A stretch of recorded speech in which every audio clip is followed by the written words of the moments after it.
Hi, welcome everybody to Secrets of the Houses, second edition. I'm Barry Rosen. We're in class 7 today, looking at the second part of the 8th house, which means we recap the tape that we've sent, and then we go into some new material that I've sent that wasn't included in the first edition. And we'll begin with some chanting.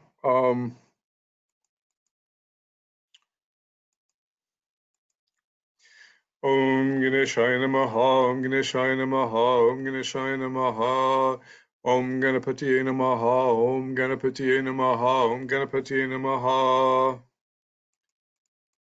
Vakratunda Mahakaya, Surya Koti Samapraha, Nirvigyam Karame Deva, Sarvakarisi Sarvada.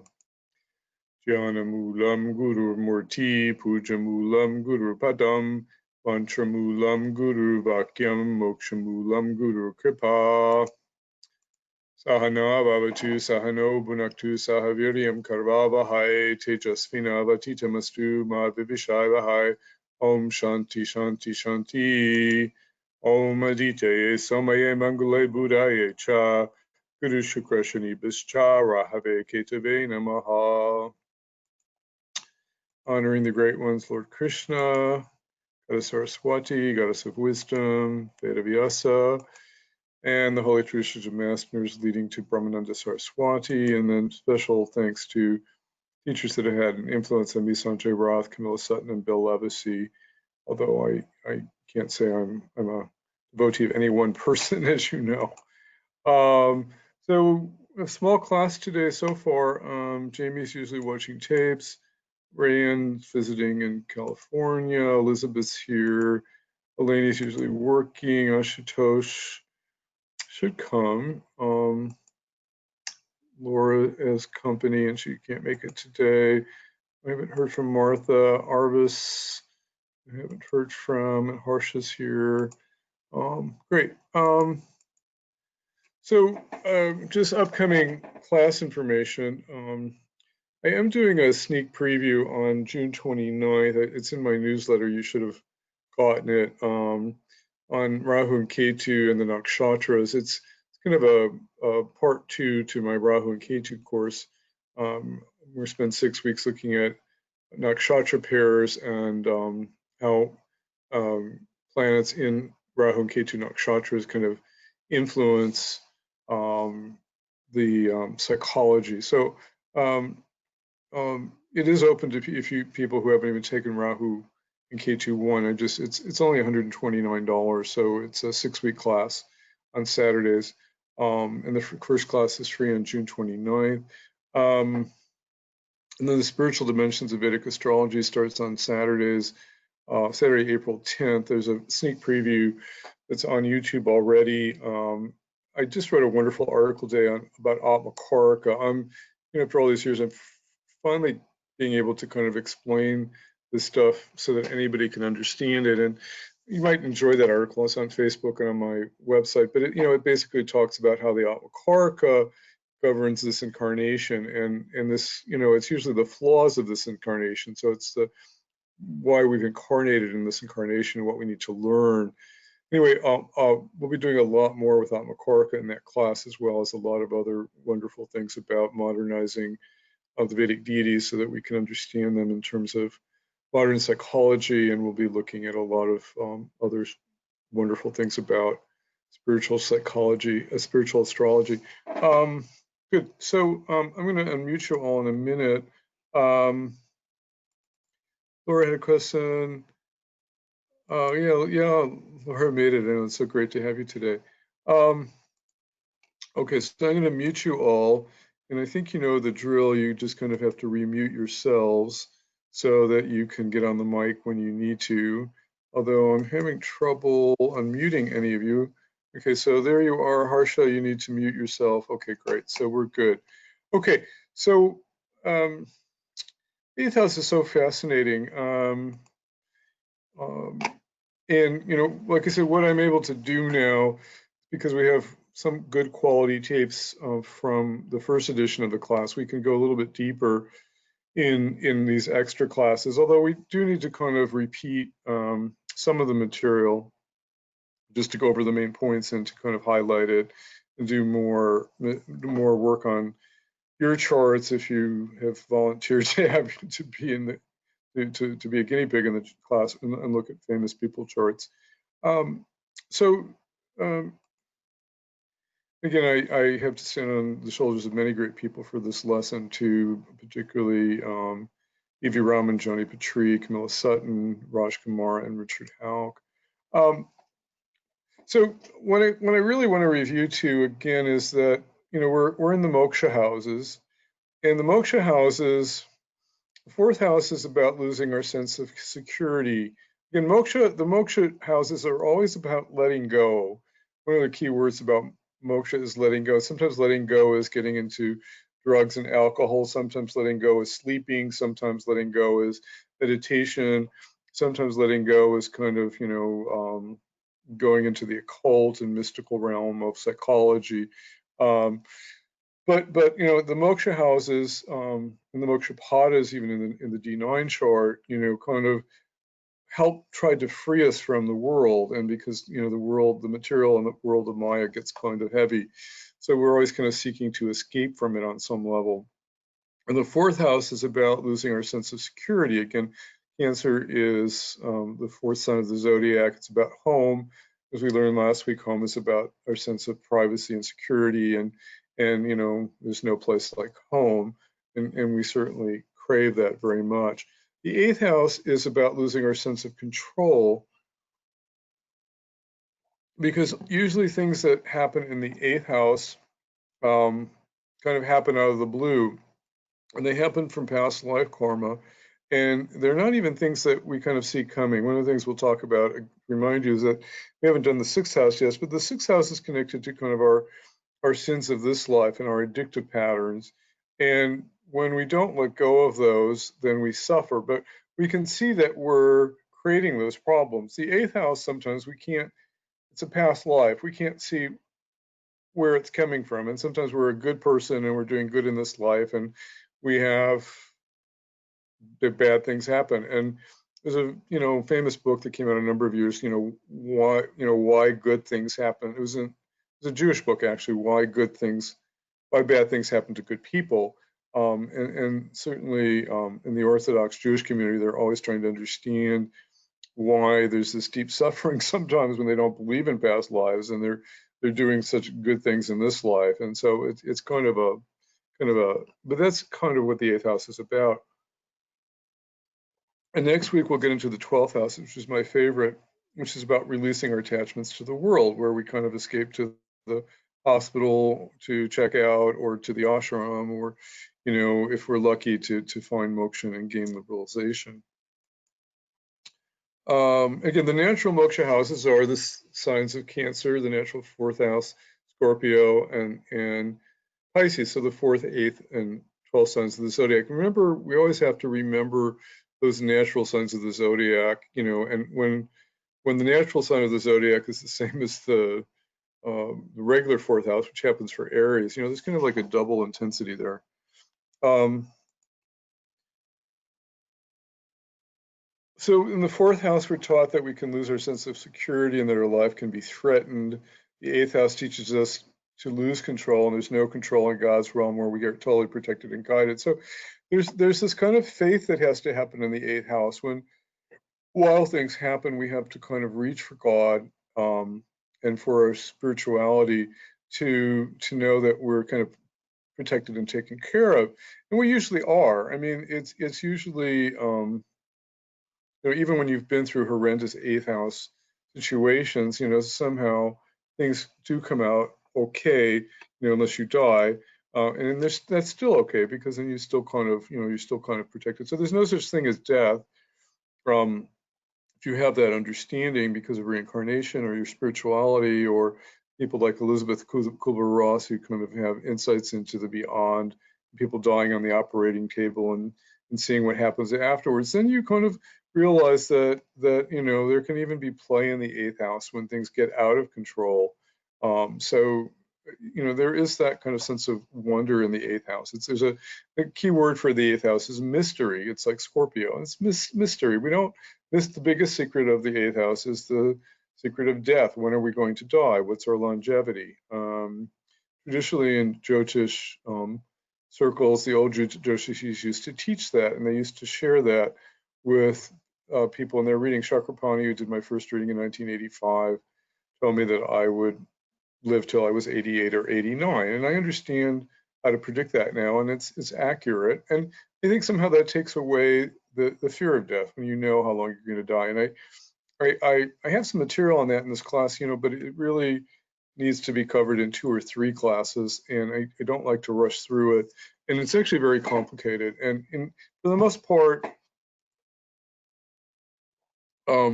people no longer use it, although I think there's some value in it because it can save a lot of fear about the future, but there's something to think about. Now, the 12th house is the ultimate letting go, where we want to merge into divinity and we want to gain moksha. And in our spiritual astrology course, we'll look at saints and who got enlightened, and what their charts were like. And if you study the lives of these saints, these 12th house experiences are very difficult usually. I mean, because you're letting go of ego, and everything can fall apart on you. And if you're blessed with a Sakguru to guide you, you can kind of you can get enlightened. And it happens, it does happen. It takes many lifetimes to kind of get there, but it's ultimately very scary. And sometimes each lifetime when we go through 12th house crises, we're kind of getting a glimpse of that. And then in the final lifetime, it still can be extremely hairy to go through that. And I've been blessed with having people stay at my house who are kind of great saints and who actually went through this experience, and I've had wonderful experiences talking to them. So maybe we'll get some of that next week. The moksha houses, again, are ultimately emotional realms of fear, because we have to transform our emotions and trust that the divine's taking care of us. And in a sense, it's kind of like jumping off the cliff of uncertainty and know that we're going to fall into God's protective net. So the eighth house requires faith. We have to have some deep connection to God when things fall apart in our lives and know that we're taken care of. And if we don't, then we end up searching for God. So to me, I've talked about in this tape, I'm not going to review it totally, the eighth house is a springboard into the ninth house, because the eighth house will give you some near-death experience or some critical illness or some accident sometimes, and that will be a wake-up call to look for God in the ninth house. So it doesn't have to be that way. And there are, most of the people I meet have decent eighth houses, and the eighth houses can have some wonderful things to them too.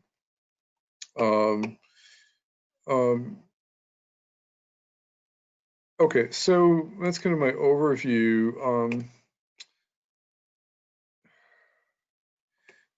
I just wanted to reiterate that. Again, I don't want to go through all of these points. Some of them are in my book. Hopefully you've read the article. Some of them are, you've read the slides. Hopefully you've listened to the first tape. I did want to get to some new material here, but I do want to go over some of the major points. The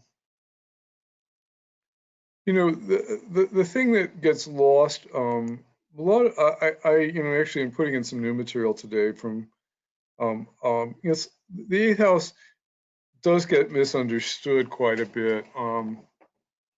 One of my first spiritual guru used to say that the eighth house is this kind of place of the deep transcendental realm. It represents the place between, in consciousness, where we're kind of in the void, the place of mystical experience. And that's why it's kind of misunderstood sometimes. I mean, it really kind of represents leaving the material world and transcending into the spiritual world, which is why Scorpio is so mysterious. And having for those of you who meditate and have deep experiences, that's really the essence of the eighth house. So I always tell people that the remedy for the eighth house, if you haven't gotten into meditation practice, is to get into meditation, because the eighth house is beckoning you to discover that deep transcendental realm of spirituality. And then when you have that, you're actually more secure when things happen to you. So that's kind of one of the key points that gets missed in most of the literature that you'll read about. The eighth house requires surrender, letting go, and then transformation will occur. So it's the eighth house, sometimes, if you read people like St. John of the Cross and these great mystical poets that went into the dark night of the soul, and they had very kind of deep, difficult psychological experiences, deep fear patterns came up. And if they kind of surrendered to God's grace and prayer, in ancient days, people like St. John of the Cross and all these people, then they often kind of had this kind of illuminating moment, that mystical experience. So it does require surrender. The eighth house does require surrender. You have to kind of trust God and let go. And that's the remedy for the eighth house. You have to kind of, when eighth house stuff comes up, you have to kind of call to the divine and know that you're taken care of and have that connection. Otherwise, you're just like, why am I suffering?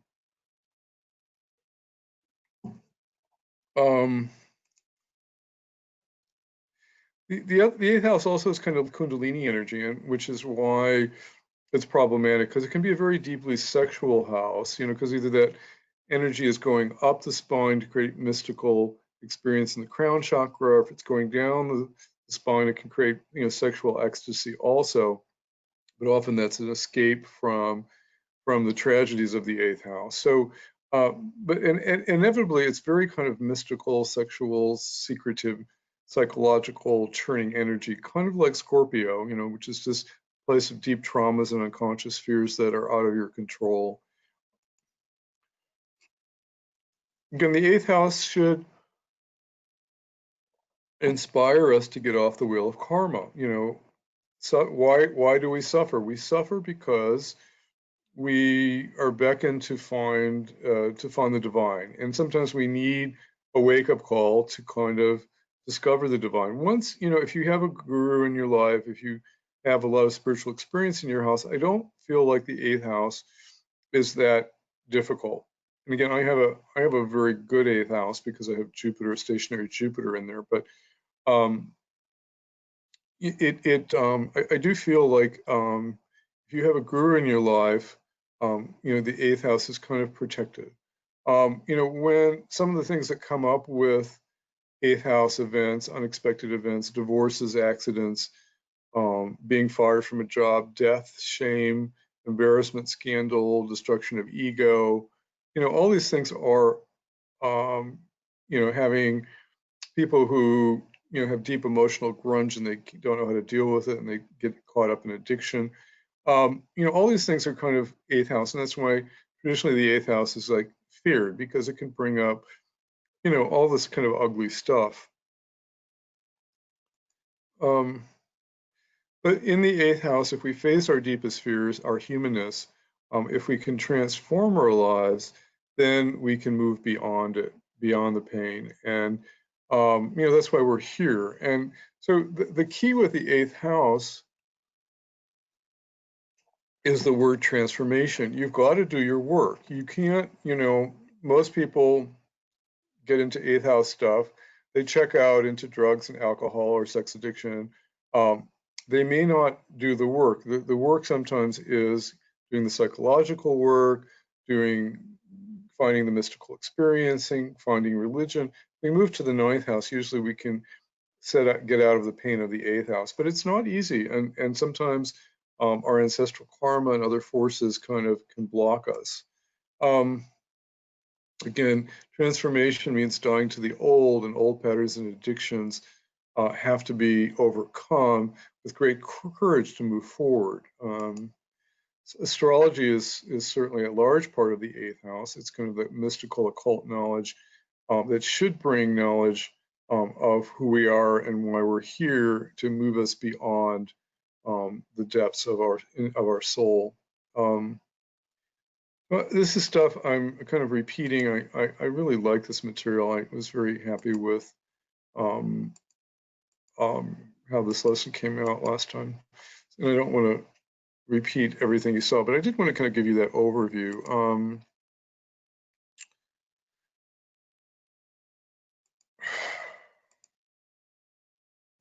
Now, this is a point I want to reemphasize again. I think I emphasized it again. There are all these kind of those of you who study astrology, there are all these kind of yogas, Lord of the 6th and the 8th, or Lord of the 8th and the 6th, or Lord of the 8th and the 12th.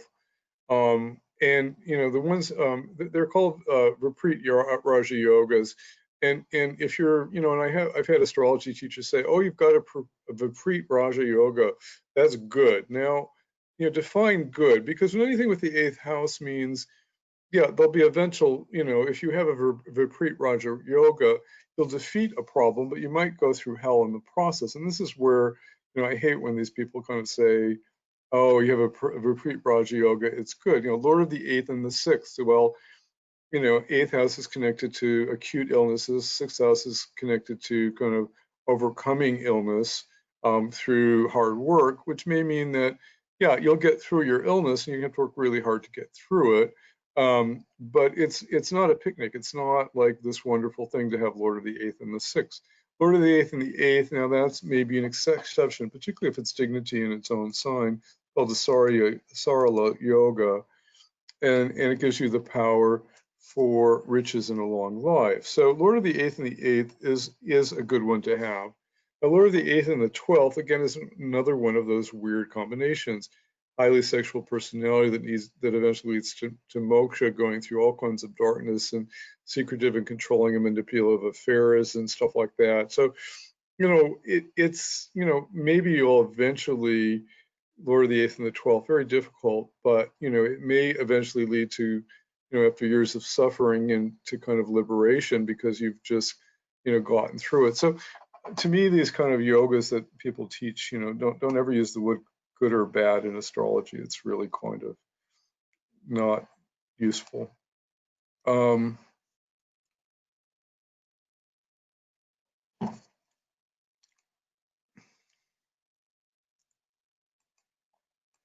A lot of the stuff is in your notes. I don't want to repeat. I can't remember. I think we did go over Einstein's chart in the original tape. I can pull that up again. Again, I didn't get a chance to rewatch the tape. Did I do Einstein in the original tapes that I sent? Barry, you did have him in your PowerPoint, yes. I would be interested personally in hearing you go over him again. Okay. Okay,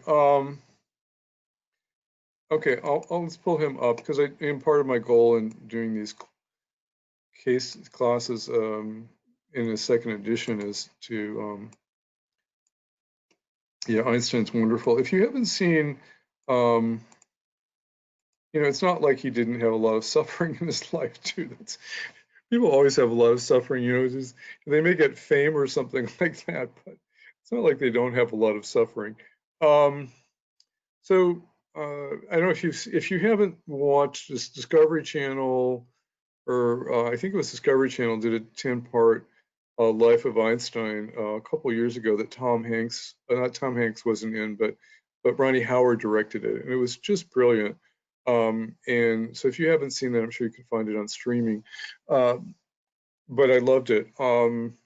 Einstein Gemini rising.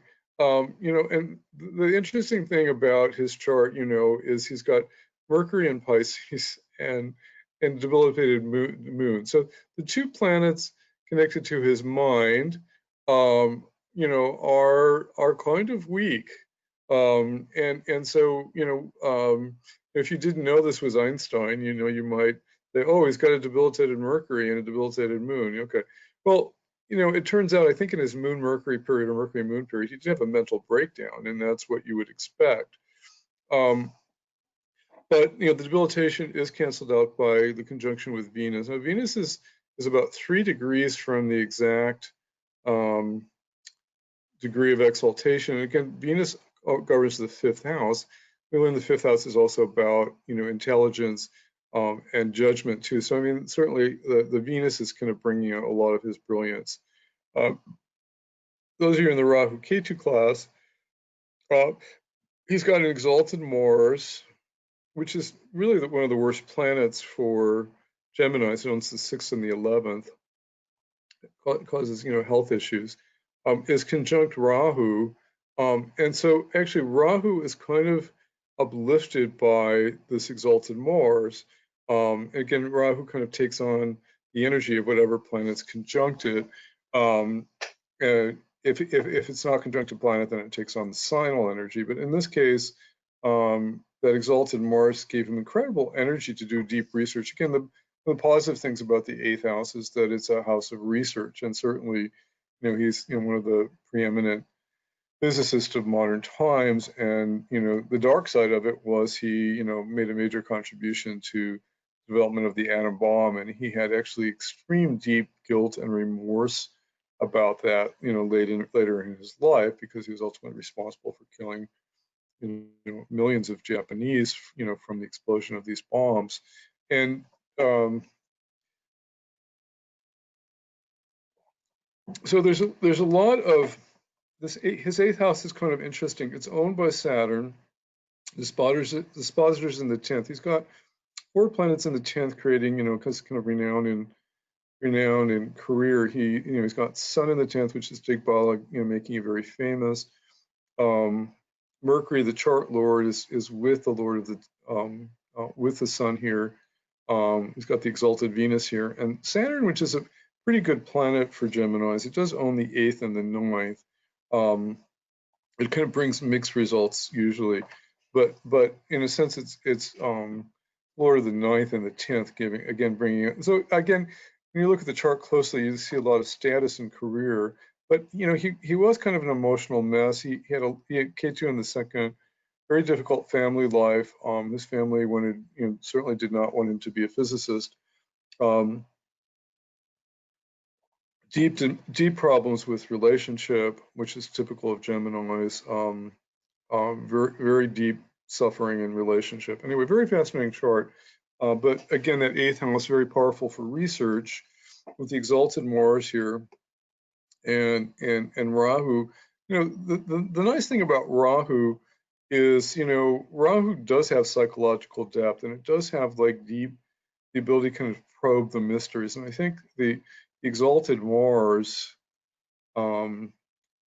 lifting Rahu, is just giving this house incredible research abilities into the kind of again, Saturn owns the 9th and the 10th, the 8th and the 9th. So again, it puts research, and Aquarius very kind of involved in kind of I'm sorry, don't forget Capricorn. Don't forget, it's one of the signs of the zodiac that's very connected to science, along with Aquarius and Saturn. And so again, deep mysteries into the deep research into the mysteries of science, very kind of prevalent here. Okay, any thoughts? Anybody else want to add anything about Einstein?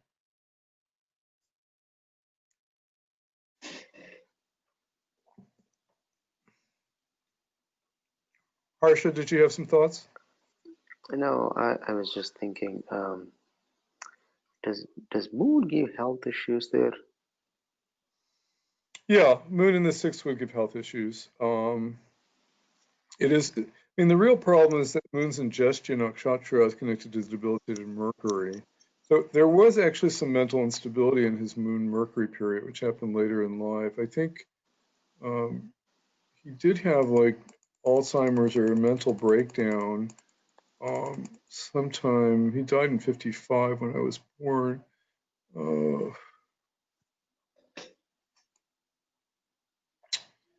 I remember researching. It might have been the Rahu Moon period, which might have brought out, which was about a year before he died, that he had a lot of mental health issues. Yeah, Moon in the 6th would bring out mental health issues, particularly debilitated here. But again, when is it going to manifest? Again, the chart may give you seeds of things that are going to manifest later in life, but they weren't a problem earlier in life. He was kind of an emotional wreck with his romances earlier in life, which certainly challenges with his emotional life. With that Moon, but it wasn't as much a problem. The other interesting thing is he immigrated to America during his Mars Rahu period, which was a big transformation for him. Again, another 8th house transformation. leaving his homeland and then eventually being hired at Princeton and becoming this preeminent physicist in America. But anyway, very fascinating chart. Okay, other questions? Okay, let's move on to Gloria Vanderbilt. I don't know if I covered her in the chart. Well, let's bring her up again.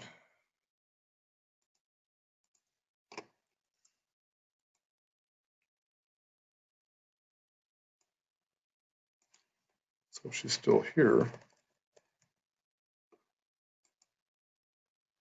Okay.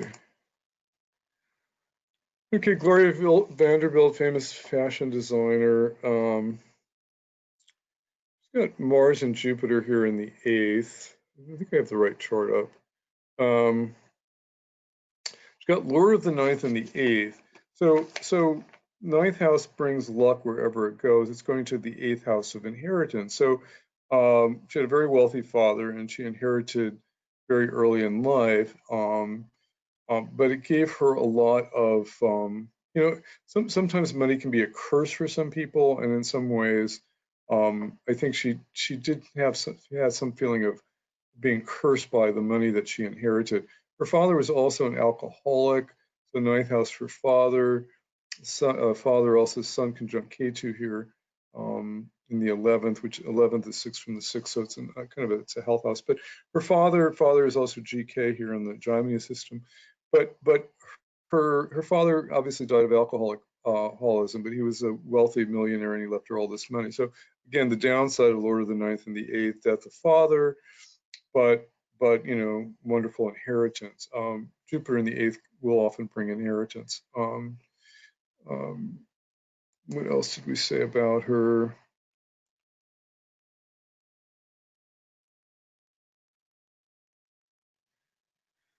She also she lost a child in her Jupiter period. Not in her Jupiter period. Let's see, when was that? I should have brought up her thing.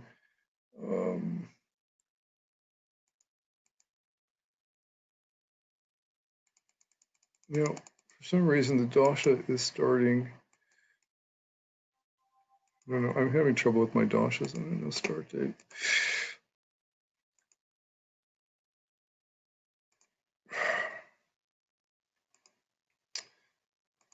I don't know. I'm having trouble showing her earlier live, but I'm getting Kachara dasha maybe. Anyway, she had 4 children. But Lord of the 9th and the 8th, again, she lost a child. Ninth Lord, Jupiter is the Karaka for children, going into the 8th house, conjunct a very strong Mars here, which was the Atmakaraka.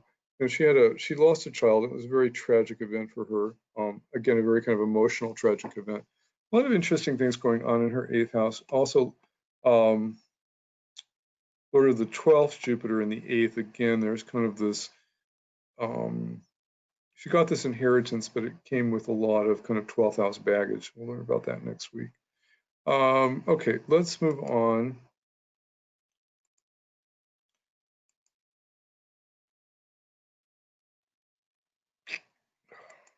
Sorry, a question? Yeah, thank you, Elizabeth. Go ahead. With Gloria Vanderbilt, we noticed that in her 8th house, she also has not only Mars, but Mars is her Atmakaraka. Is there a significance that we should note with when a native has the Atmakaraka in one of the Moksha houses? Yeah, that's a good question.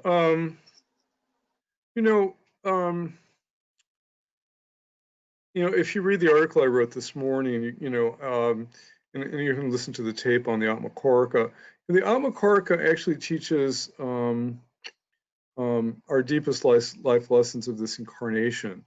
So the house that it goes into, the nakshatra that it goes into, the sign that it goes into, the planets that are connected with it, will kind of bring like the deepest karmic lessons. So I think, I think for her, again, there's dignity. It's nice to have the Atmakarika in its own sign. Now, it turns out Scorpio is ruled by Ketu here, because if Mars is in Scorpio, Ketu is the lord of her 8th house.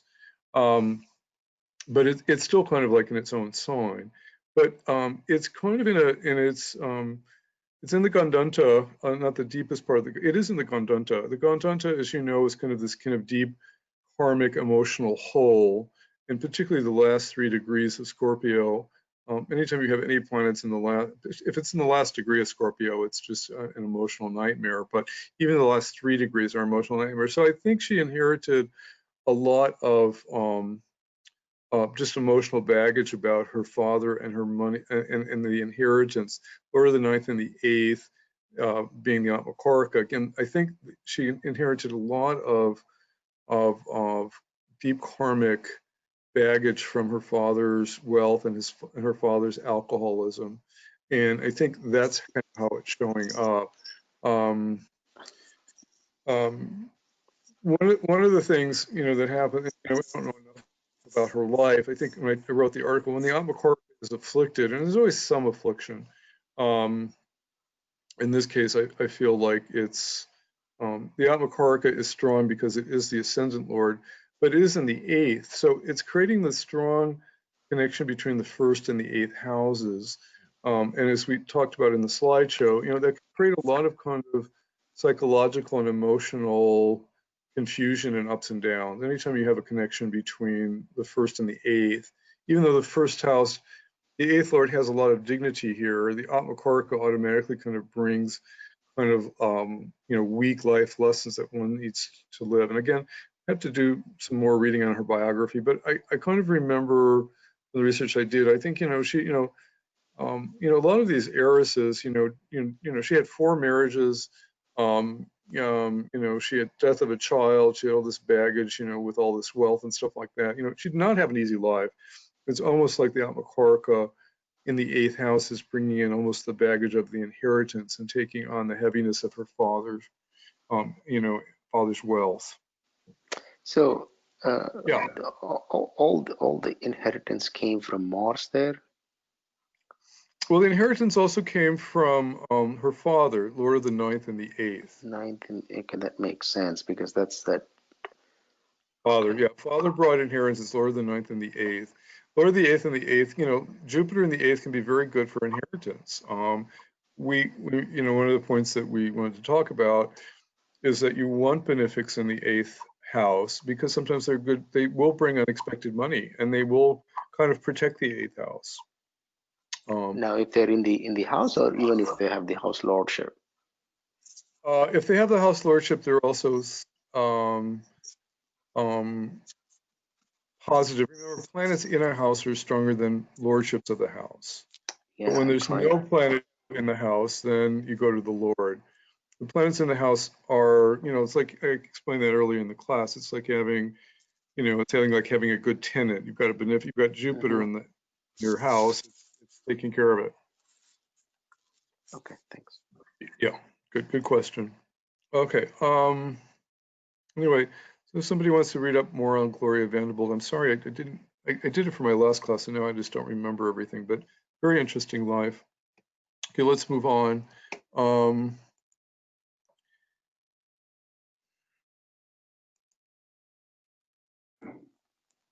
People in the 8th house are deep soul divers. I mean, they're deep people. And so if you have Lord of the 1st and the 8th, Lord of the 8th and the 1st, I mean, you're just kind of a deep person. And it's, if there's no dignity, yes, there can be some stability, but you can have Lord of the 1st and the 8th and just be an incredibly deep person.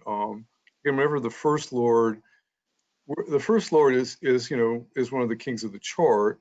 And so wherever it even if it goes into the 8th house, it make you a really deep person. It doesn't mean that your life is a mess, because the first Lord never harms wherever it goes.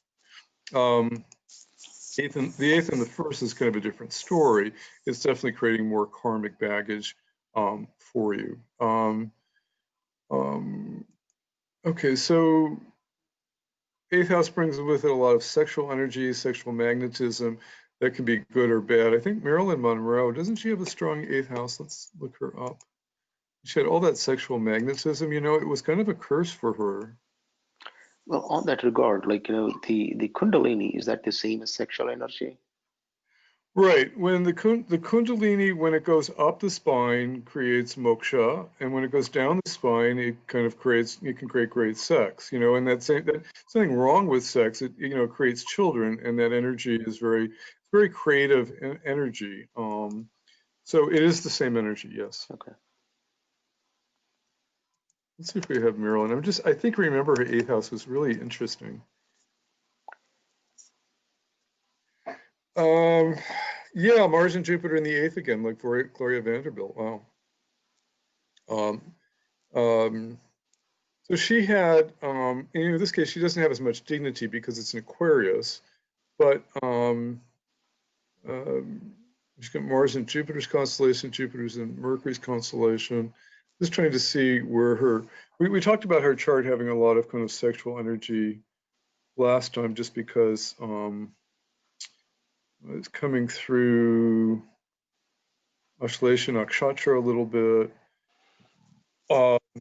Again, Ashlesha Nakshatra, which is Cancer 1640 to 30 degrees, is kind of symbolic of the snake, and it often is connected to this Kundalini energy. So to me, that's kind of interesting here. But anyway, very kind of strong sexual magnetism, I think, with Mars and Jupiter in the 8th house here. Okay. Now, to me, this is interesting. This comes from my financial astrology class, but there's a lot of money connected to the 8th house, other people's money, because the 7th house is partner, and so money from partner, which can be wife or business partner, is the 8th house. So, and so when you have benefics in the 8th house, sometimes Venus could be wealth coming from a dowry, coming from your, more true of India today, where you get married. Actually, traditionally, sometimes there's still a dowry involved. The family has to come up with a bunch of money to give the husband to take their daughter. Venus in the Jupiter in the 8th house, bank money, interest, or insurance money can come through. Inheritance. Mercury, business loans, sudden gains from intellectual work, wife's money. Moon, gains from the dead. Sun, gains from father. Mars, gains from real estate. Saturn, gains from agricultural land and mining. Rahu, gains from in-laws, parental grandfathers, and gambling. Ketu, gains from maternal grandmothers. So one of the things that gets overlooked when you have planets in the 8th house is that sometimes it can bring money, and traditionally the Western astrologers have always looked at the 8th house as kind of a money house, and the Vedic astrologers forget it is really a money house. Like the 2nd house, it's opposite this 2nd house, and there is, the 8th house often brings like unexpected money, sometimes lottery money or insurance money or something like that. I mean, I think I shared with you, I won a contest that was connected to my 8th house, but you can somehow get unexpected gains.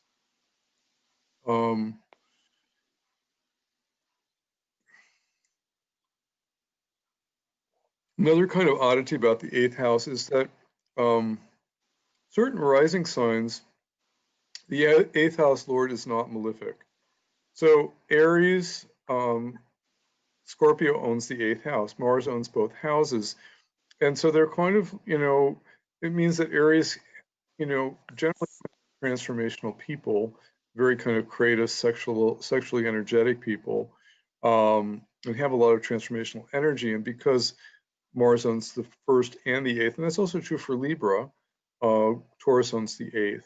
So when there are some kind of psychological impacts just for those rising signs, just because one planet does own both the 1st and the 8th house, but generally it makes them kind of deep transformational people, soul people, I think. So Aries, I think Libra more than anything, I find that Libras have incredible depth with Venus owning the 1st and the 8th. And the 8th house just becomes a natural part of their transformational process, but it's not a malefic. It's not, the 8th house isn't bad for them, so, for Libra, if you look at the 8th house, you should use the word transformation and not like unexpected shocks, Capricorn is also a funny thing, kind of a funny situation, because The sun, which represents the divine, Leo owns the 8th house. It's one of these funny rules in Jyotish that the 8th house lord is not bad for Capricorns, even though the sun and Saturn are considered bitter enemies. It's actually one of these kind of funny things because Capricorn governs the soul of the person on some level. And the sun, Leo governs the soul of the person just by the natural zodiac. And the Sagittarius, Sagittarius and the moon have a special relationship. I mean, Jupiter and the moon are friends. And so even though for Sagittarius rising, Cancer house, the 8th house lord being the moon is not a problem. So you have to remember that's one of those 4 signs do not have problems with the 8th house.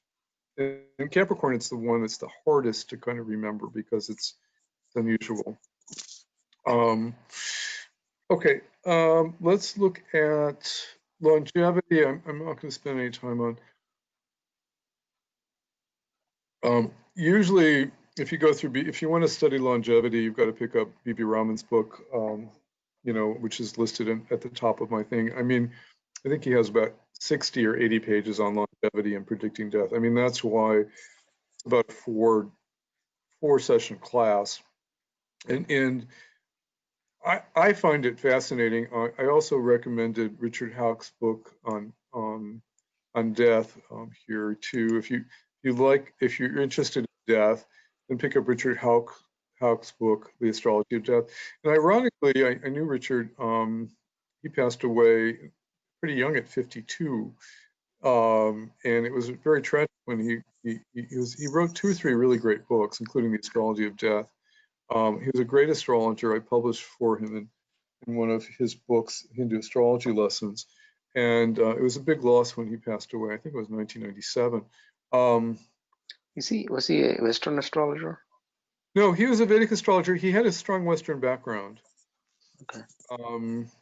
So his books, I like Vedic astrologers that have a Western background because they're very good at translating Vedic astrology into a language that we can understand and that Western astrologers can understand. Yes. Right. So his books are very good for that reason. He's got one book on Ashtaka Varga called Dots of Destiny.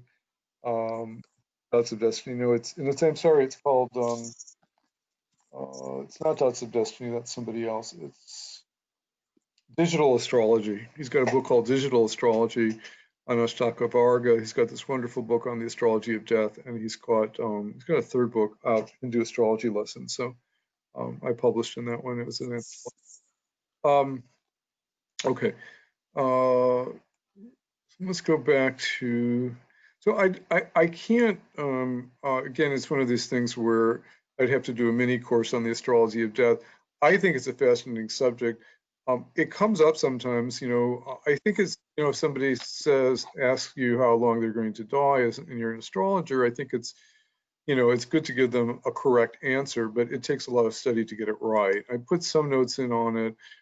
It's very complicated, and a little knowledge is dangerous. I mean, if you don't really know it well and you tell somebody they're going to die and they're not, I mean, it's pretty devastating. So kind of an area that astrologers don't go there, but I think it's it's fascinating. And again, I may have done another lesson in one of my classes on it, but I'm not going there today.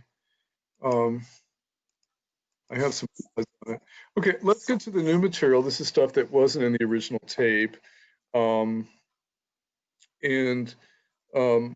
so again, I preface this by saying, what's the difference between the 6th and the 8th house? Now, we haven't studied the 6th house yet, but the 6th house is about discipline, and it's about like staying on diets and doing your exercise and doing your meditation regularly.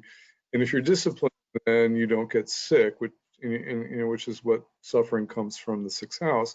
6th house is a very connection to addictions too. If you get into addictive behaviors in the 6th house, we'll see that then you get sick. And so, but those are things that you're very conscious of. If you overindulge in alcohol and if you overeat, you're gonna get sick, and you can do something about it if you have a strong 6th house, or you can do remedies for it.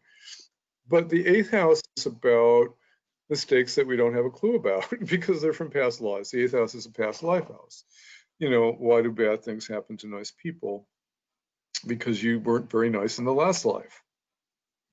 So again, the moon is the natural 8th house, Scorpio, and the moon's debilitated here. So one of the things that we should know about the 8th house, it's a place of emotional churning where the mind isn't happy and it likes being here. So moon in the 8th house is the worst combination. Harsha, I'm going to ask you to mute yourself because, thank you.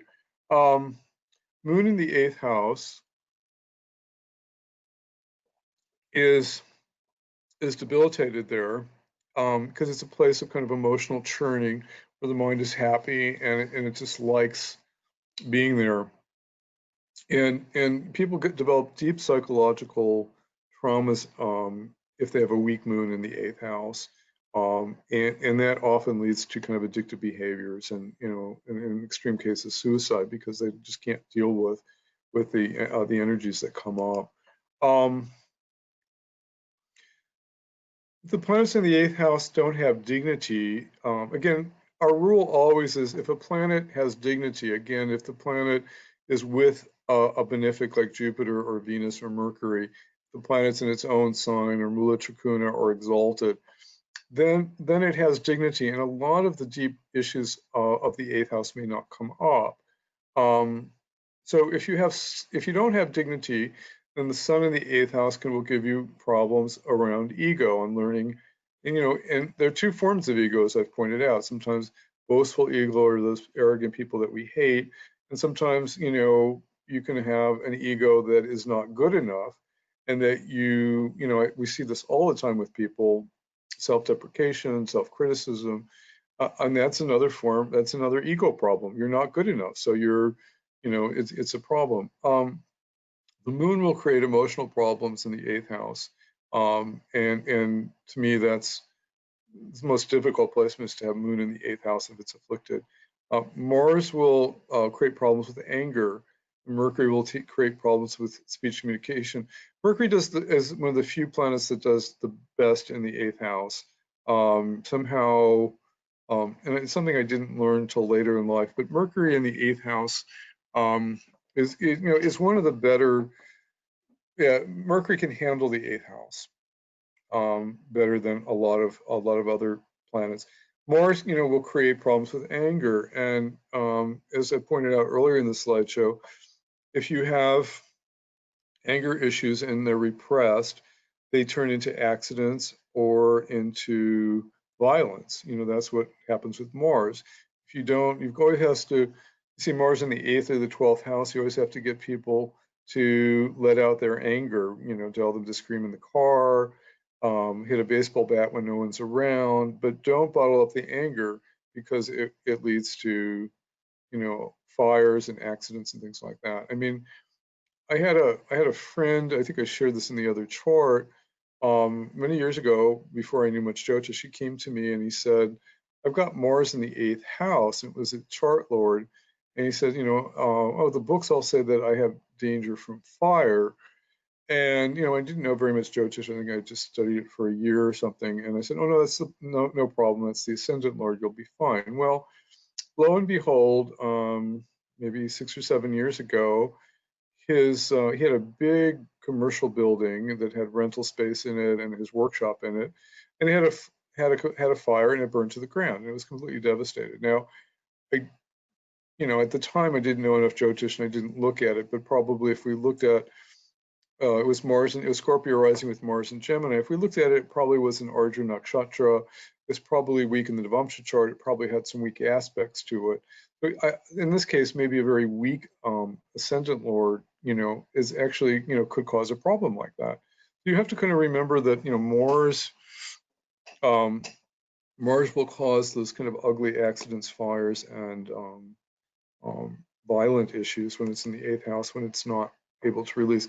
Rahu in the 8th house may cause infertility problems in men and problems with children.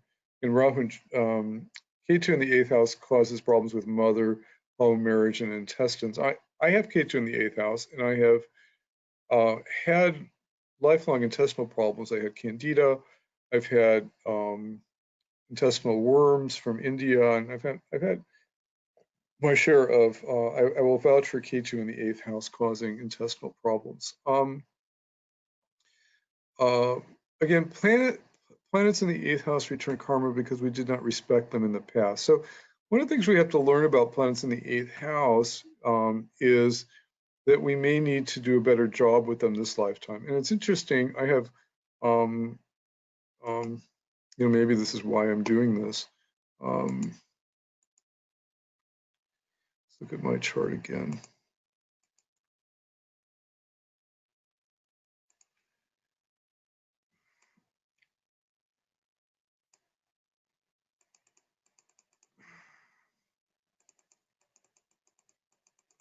Where am I? Okay, so here's my chart again. I've got Jupiter and K2 in the 8th and Gemini. Now, my Jupiter is stationary, so it kind of saves the 8th house, and it really kind of protects me. K2 in the 8th house is not a picnic. It's actually debilitated there. The debilitation's canceled because it's exalted. It's in the Moksha chart in Sag here. But one of the things that I had realized in a past life, I had been kind of a Vedic priest, and maybe I didn't give enough in that lifetime. And so in this lifetime, writing my columns and doing a lot, and teaching and all this stuff is kind of a way of maybe dealing with the 8th house karma that I didn't do a good enough job on in the past. So somehow that's kind of happened by itself, but it's something I've just come to realize recently. So 8th house planets can kind of return, you may have to work on their karma. We'll look at your charts in a little bit, but I just want to get through a few more material. The 8th lord is cruel. So whatever the 8th house touches can cause problems. So I have Lord of the 8th and the 4th in my chart. And I'm, in preparing this lesson, I was just kind of reflecting a little bit. The 4th house is that I have Lord of the 8th, Mercury in the 4th house here. The 4th house is mother, and I had a wonderful mother, but she was a saint. I think I've shared with you. She was a workaholic martyrdom. She loved me. She never mistreated me, and yet I wasn't very kind to her. I was actually kind of cruel to her. I mean, as I got older in life, I wouldn't call her, and that's the only thing that she cared about. And it was, I don't know why I was kind of, subjectively punishing her, but I was very angry at her with Mars aspecting the moon here. And I didn't have any reason to be angry with her other than, maybe I was a latchkey kid or something. But and she left me with sitters too much and things like that. But I realized, as in preparing this lesson, Lord of the 8th and the 4th, I was a little bit cruel toward her. And that's something you have to kind of watch out for is, obviously you don't want to be cruel toward anybody, but you may be unconsciously, there's always a little unconscious energy in the 8th house.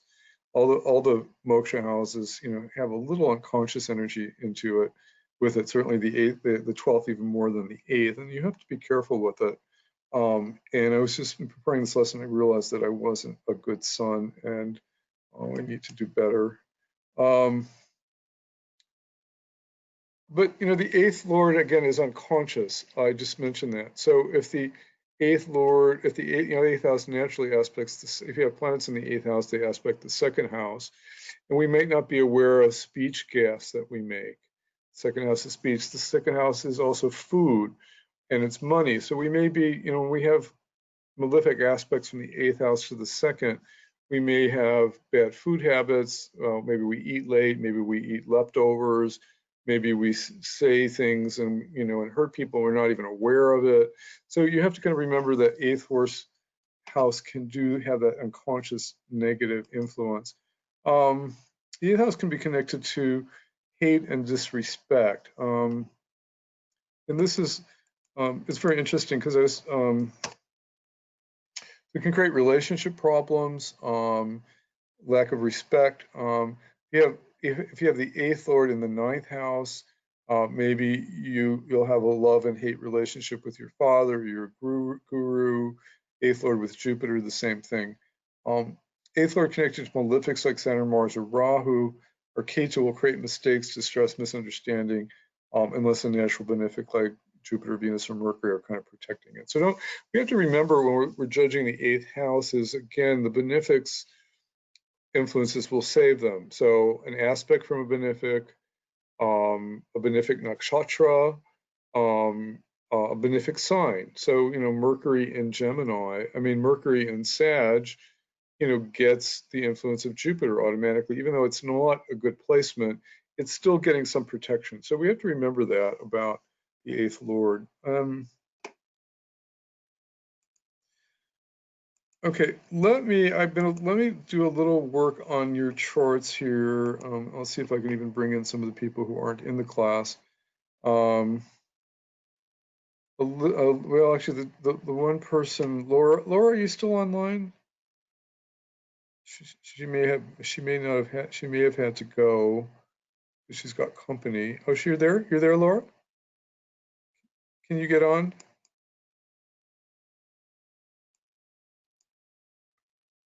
Oh, there you are.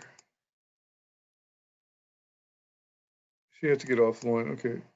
Can you get on, Laura? You should be able to get on now.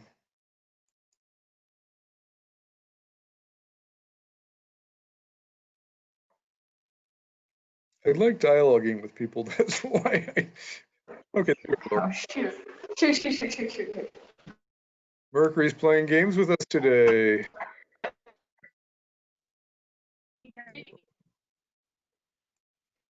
You should be here. Okay. Okay, so we've got your chart here. Did you want to share anything about what you learned about the 8th house so far? You maybe look at your 8th house a little bit. We've got Lord of the 8th and the 1st. It's in Saturn. Okay, I'm here. Can you hear me? Yeah, I can hear you. Yes, I had to step out of my office just for a moment. Okay, your sound is wobbling in and out a little bit. I don't know. I heard part of what you said. I don't know if you could speak up a little bit more, or I'm not sure what the audio problem is. Okay, I'm here. Okay, we're good. We're good. Okay, little echo, but that's okay. So what did you learn about yourself in the 8th house and your 8th house when looking at Well, hold on one second, I lost your screen. The 8th house strat, wouldn't you know it? Anyway, everything just kind of went kaput on my computer. Gemini rising, Gemini for the 8th house Lord of the 8th. Yes. So what I was going through all the PowerPoint that you sent, the video, 8th house Lord, Mercury on my ascendant, so it has Digbala, and it's in a nakshatra ruled by Mercury, and in Gesta, along with my ascendant. And about 10 years ago, I got diagnosed with this really, really, really rare skin disease. And, and so my 8th house is ruled by Mercury over there in Gemini. But I think with the Digbala, and that, it's actually mediated the severity of this potentially fatal skin disease that I have. And so I've got it managed, it's under control, and it's the least malicious form of this particular rare disease. And anyway, that's what I learned, and I guess I think that's about right, that maybe because Mercury has strength that it's not so bad. Right now, so we are getting an aspect from Jupiter. So both the Moon and Jupiter are aspecting Mercury here from Aries, because Aries aspects Scorpio, and with Gemini aspects. Gemini aspects are more powerful on the genetic level. So I wanted to mention too. So you do have that strong, you have the Jupiter influence on Mercury. Mercury is the Lord of the 8th, so it is long-term illness in the ascendant, and it is in the first house. And you're right, it is connected to, it does have strength being Digbala, which making you a strong person. It obviously gives you a strong interest in Jyotish because Lord of the 8th and the first right on top of your ascendant, right?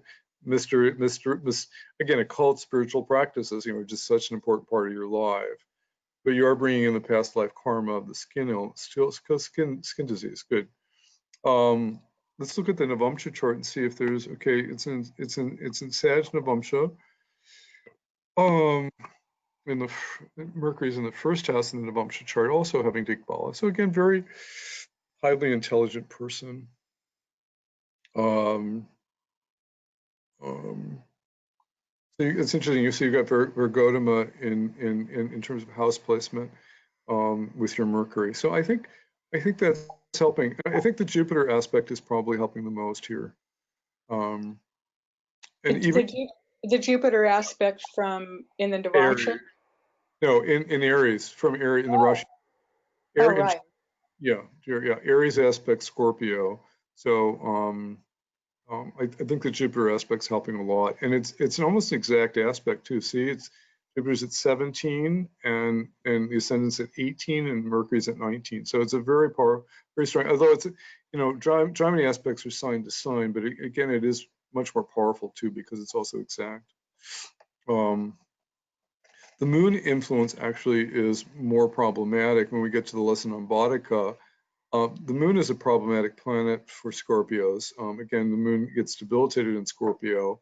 And even though it's the Lord of the 9th and it brings a lot of blessings by nature and higher wisdom and things like that, it still has some kind of past life karma that it's bringing to.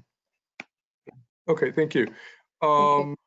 Let me see if I can bring somebody else in the class who's not here. Let's look at Arvis's chart. At least I can remember he's not here, but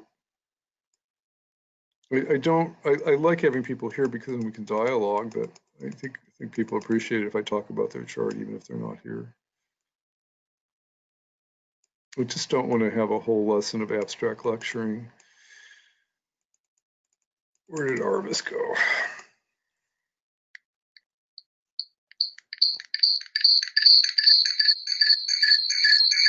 Okay. Laura, do you want to mute yourself? Great, thank you. Okay, so here's Arvis's chart. He's got the stellium in Capricorn, almost making a Capricorn rising chart. 8th house is, again, he's Libra, so Taurus, is the 8th house is a friend, so he's able to transform here. Even if we were to consider this as a Capricorn ascendant, which we almost have to in a stellium, especially with the sun there, again, the sun, Lord of the 8th, is a good planet for Capricorn. So he doesn't have a lot of 8th house, negative karma affecting him, from either chart that we look at. So I thought that's kind of encouraging. The moon chart's a little bit more problematic. He's got Saturn and Ketu 8th from the moon.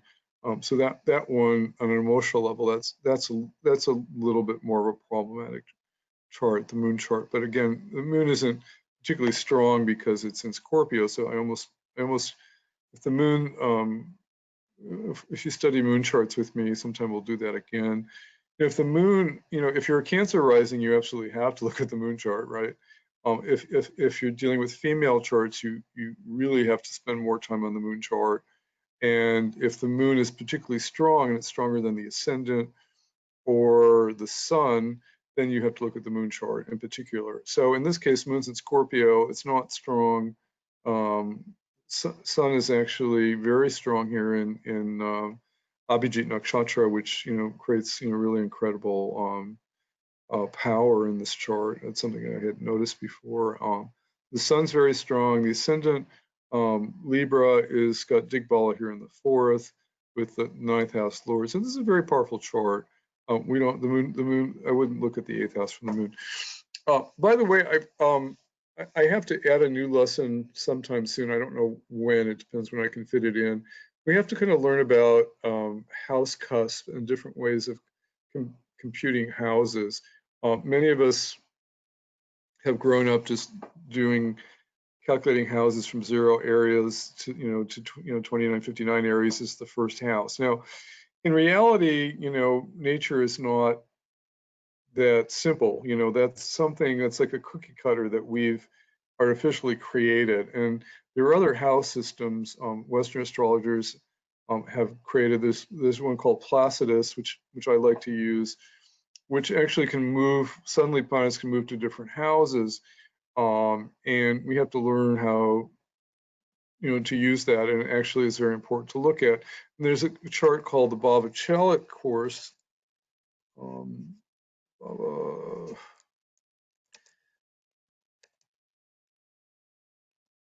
Shoot.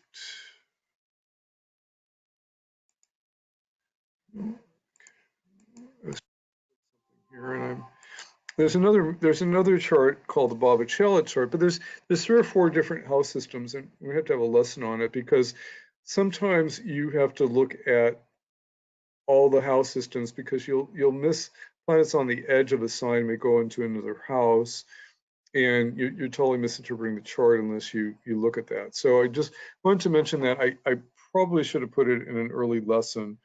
And I just realized that it's something I need to add to this class. So we will do a lesson on houses sometime. If anything, as soon as I may be able to fit it in this, I don't know exactly when, but we'll fit that in because we have to. Since we're doing houses, we don't want to just be caught up in the fact that that we have that our houses are perfect cookie cutter, from 0 Aries to 2959 Aries. It isn't like that. Okay. I'm starting to. I put a chart up of Placidus just so I remember to look at this every time I look at somebody's chart because the houses are going to switch. Sometimes you can have, this is kind of interesting. In the Placidus system, Arvis's 6th and 7th houses are both in Aries. So that's something, that's kind of a surprise, because you think, okay, Aries is the 7th house. Well, Aries is the 6th and the 7th house, and the 7th house goes into half of Taurus. So we're going to have to kind of learn this because it kind of gives us more information that's actually more accurate sometimes. Okay, that's my kind of sneak preview. Let's go back to our new material. So sometimes, again, the 8th house doesn't have to be a big problem. Sometimes the 8th house and the 8th house Lord have a lot of dignity. Regarding planets, in the 8th house will give knowledge and purity to learn to accept and move forward. Planets in their own sign give lots of knowledge and dignity in the 8th house. And exalted planets connected to the 8th house give, we saw that in Einstein's chart, give Vishnu avatars, that won't let you down. Well, debilitated planets in the 8th house let you down. So you don't want debilitated planets connected to the 8th house.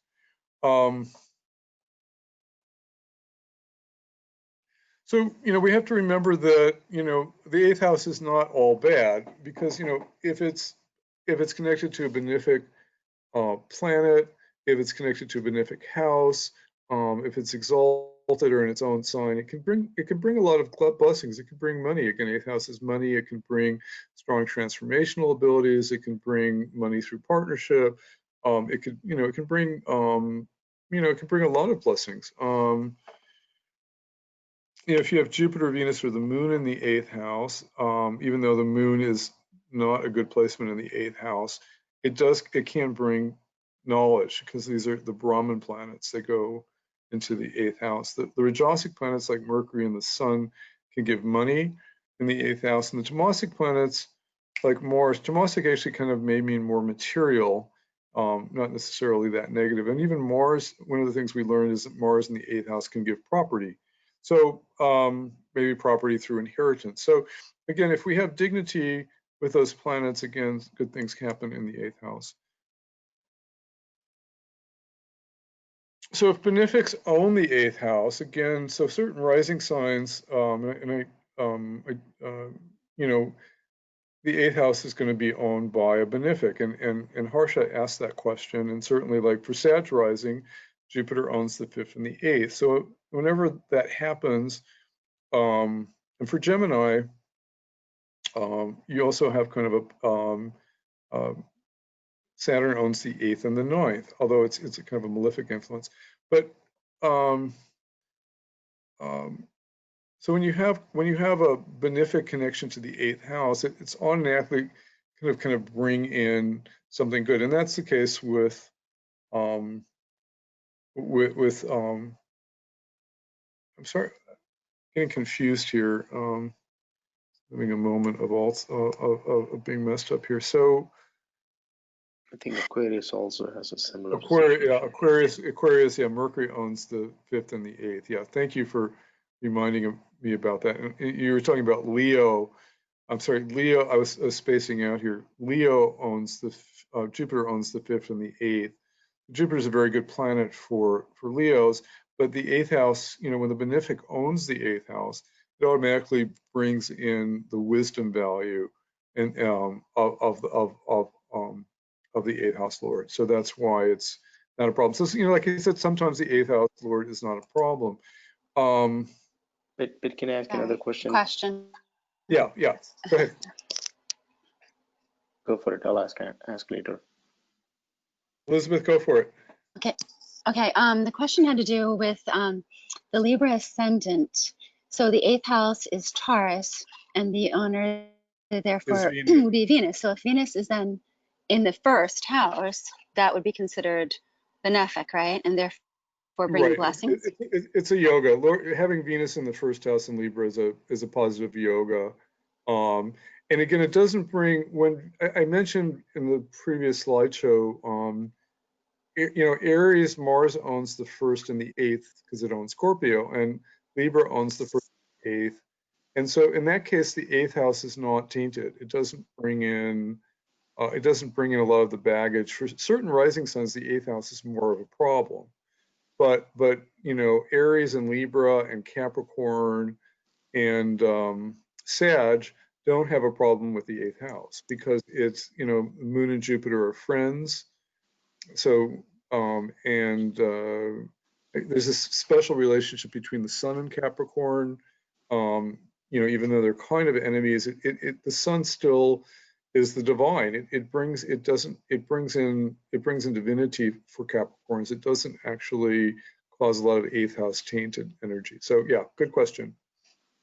Yeah, Claire? Okay, because I do feel that. I mean, I actually do feel that I have Venus in my 1st house as a Libra ascendant, and I just feel there's like an attraction of sharing of that positive Venus energy between the 1st and the 8th. That's all. Right. So I think one of the slides I mentioned that 8th house people sometimes are shakers and movers. They're transformers. And when you have a positive relationship between the 1st and the 8th house, it means like you don't sit still. I mean, your stuff comes up and you're able to move it. And that's what I see when there's a connection between the 1st and the 8th house. You're shakers and movers. There's some people who get stuck with 8th house stuff and they drink and they get into drugs because they can't deal with it.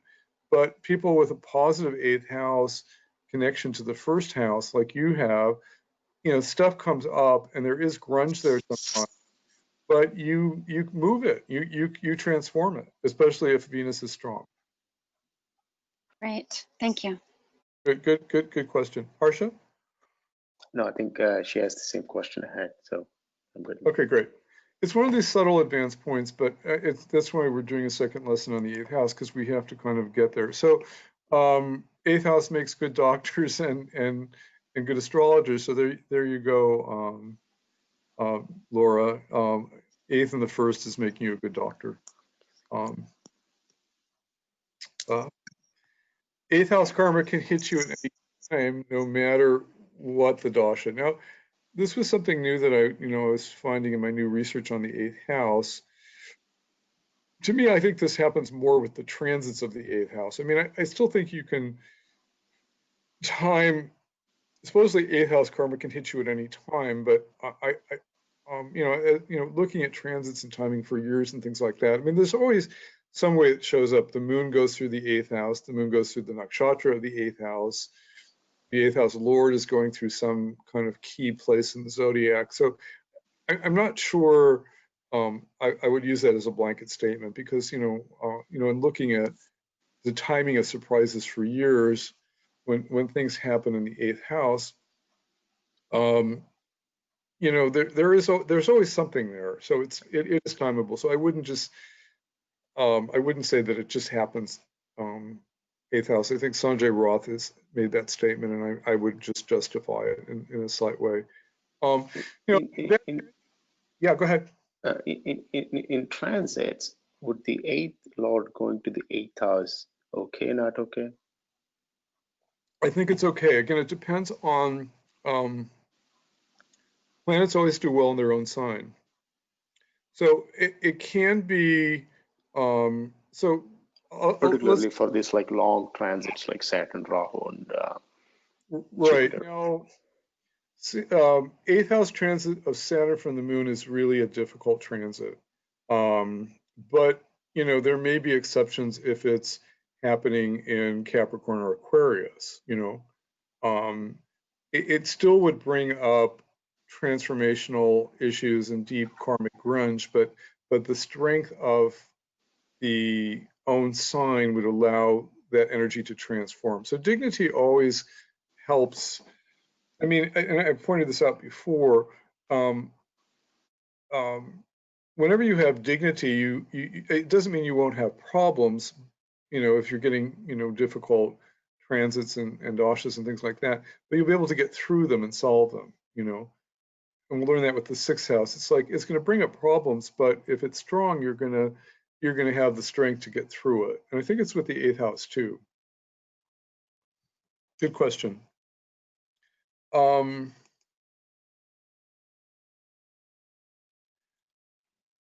So 8th house triggers.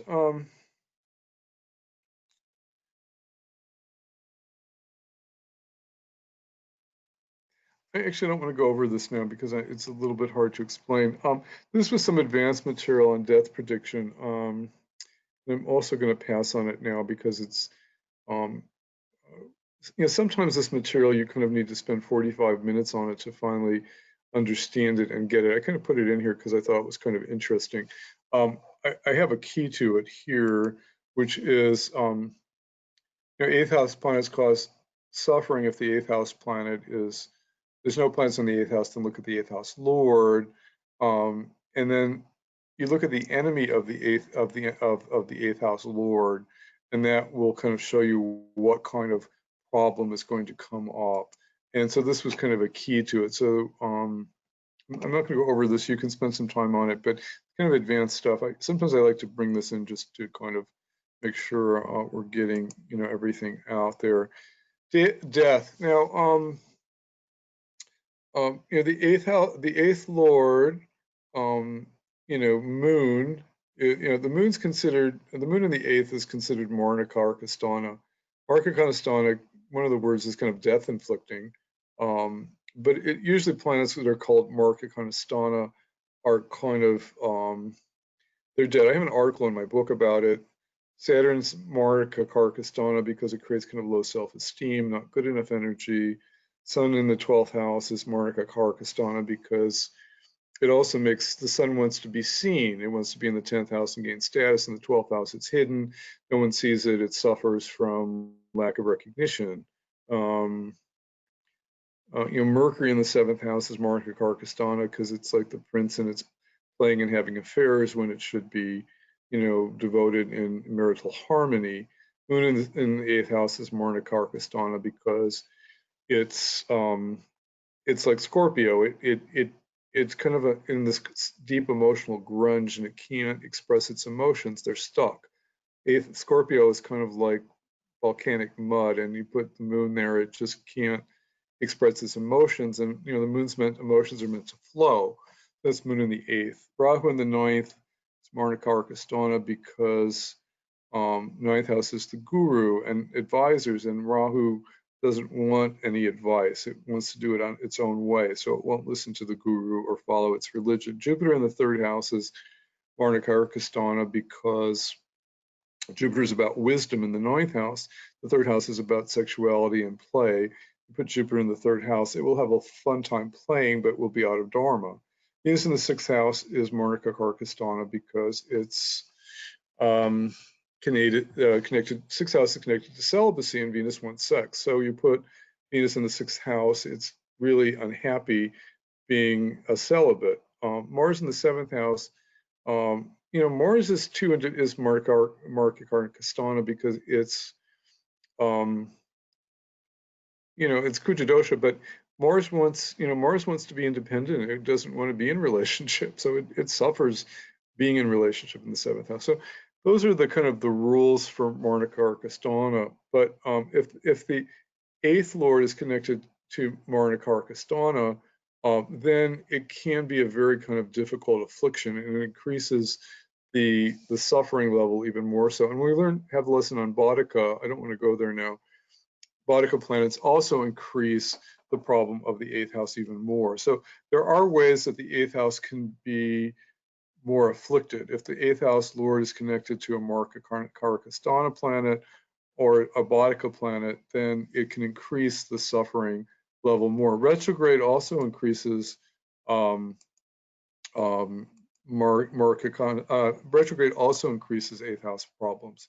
It's like the problem of retrograde planets are stronger. So if you have the 8th lord retrograde, then it has more power to cause harm usually. I don't want to go into this now. Some of the stuff is obvious. Remedies for the 8th house. I mentioned at the beginning of the class that spirituality, getting into meditation is important, doing service work, remedying the planet in the 8th house. If you got moon in the 8th house, maybe you weren't a good mother in the past life, maybe you have to do nurturing and be a better mother in this life, because you weren't a good mother in the previous life. So there are ways to kind of logically look at that. This is a more complicated way of looking at it, which I don't want to get into now.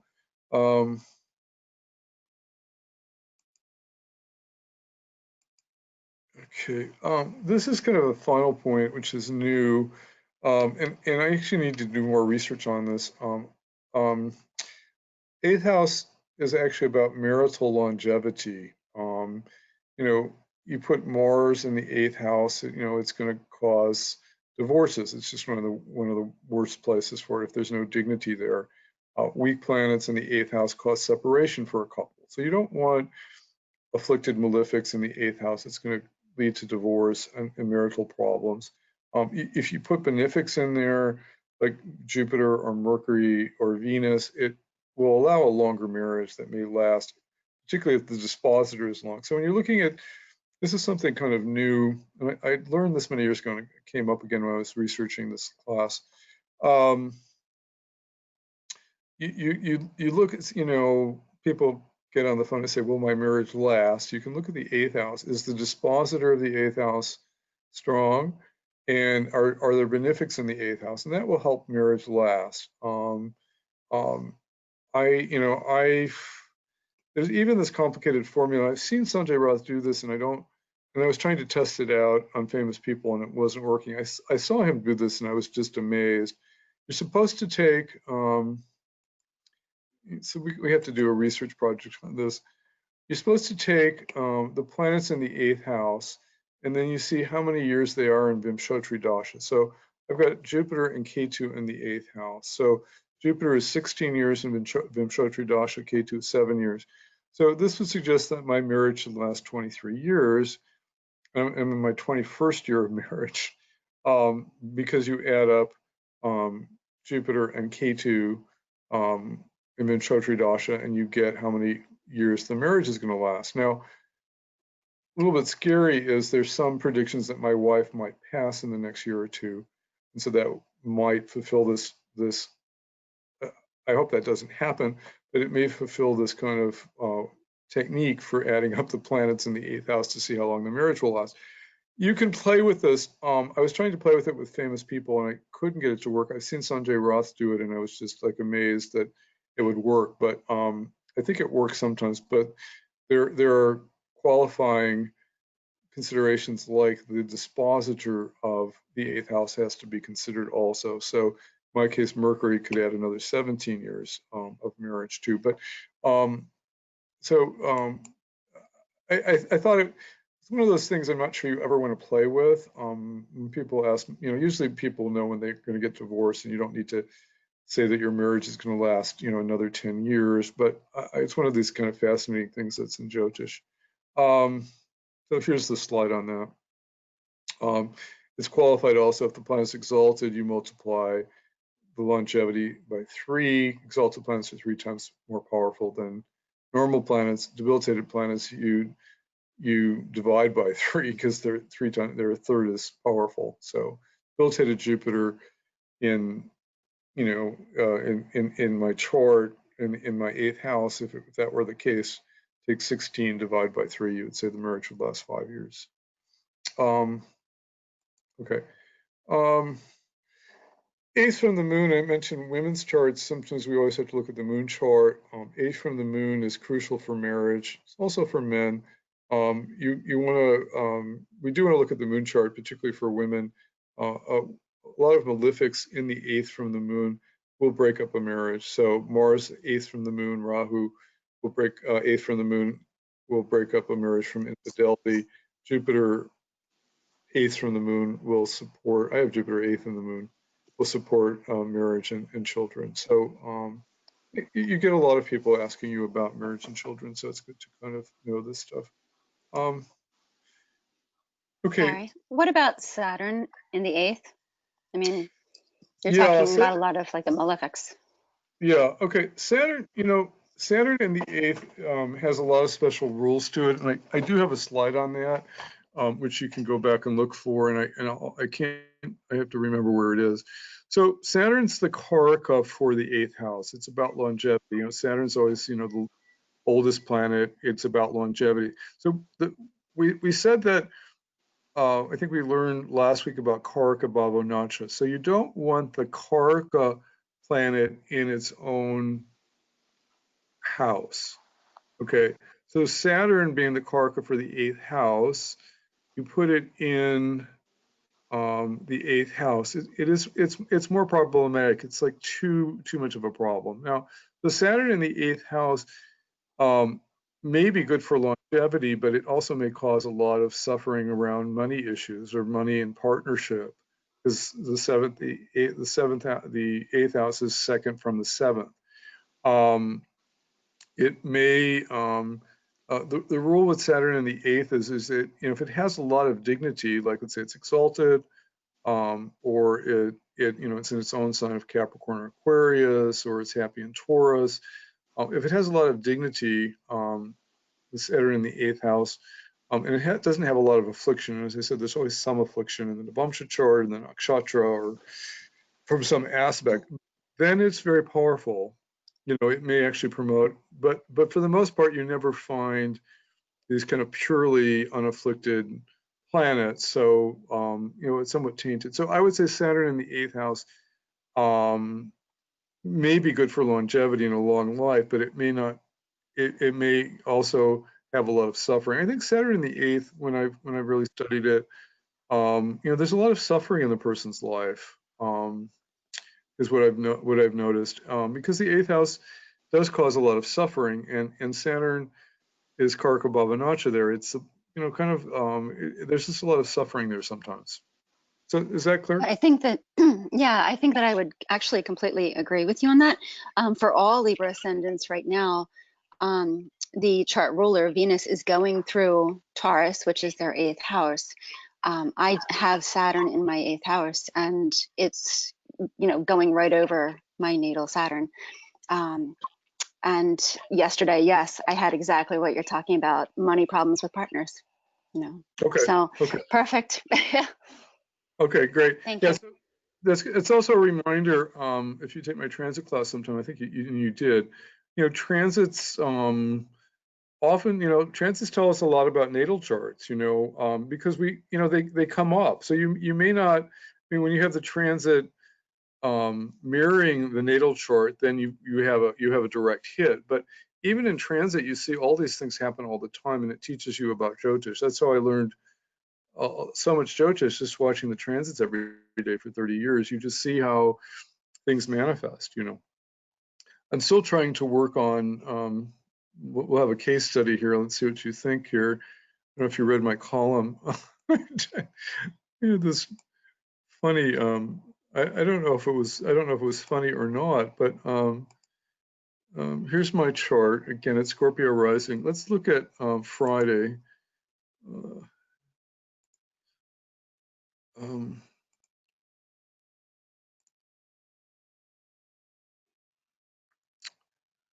No, Chicago, okay. So this was Chicago. I think we could look at Chicago. I think it's close enough to where I live, but let's go back to Friday at 6 p.m. It's Friday the 7th. Friday was the 7th, right? Okay, and let's go to 6 p.m. I'm going to look at this for fun anyway, but it's also an example of transits. Okay, so, oh, interesting, Ashaleisha.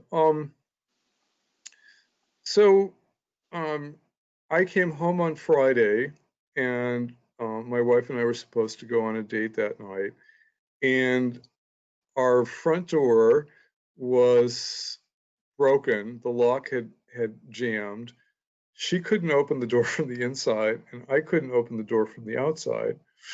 And we don't have a back door. I had to crawl in through the window, and my landlord came, and a builder came. It took us 2 hours to get the door open.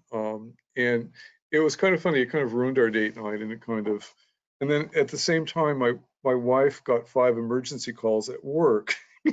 So, it was just like this total chaos. And it was a Friday with Venus going through, again, her 8th house. Like you said, she's a Libra rising also. It was Friday. The rule of the day was, and the moon here in the 10th, is an oscillation nakshatra, which is always a tricky nakshatra. It wasn't that afflicted, but it just brought up all this kind of calamity. It was very funny. I'm not sure what to make of the metaphor of being locked out of my house and my wife being locked in. Our marriage is okay, but I thought it was quite funny. I laughed eventually. Any thoughts?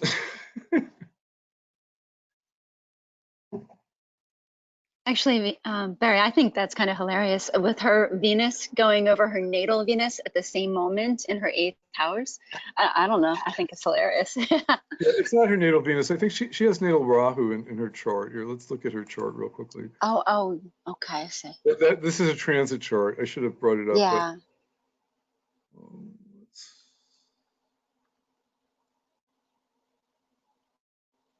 But I should have pointed that out. So with that transit. Yeah, she's got Rahu. So with that transit chart, though. Yeah, she had Venus going through. It was still a Libra ascendant.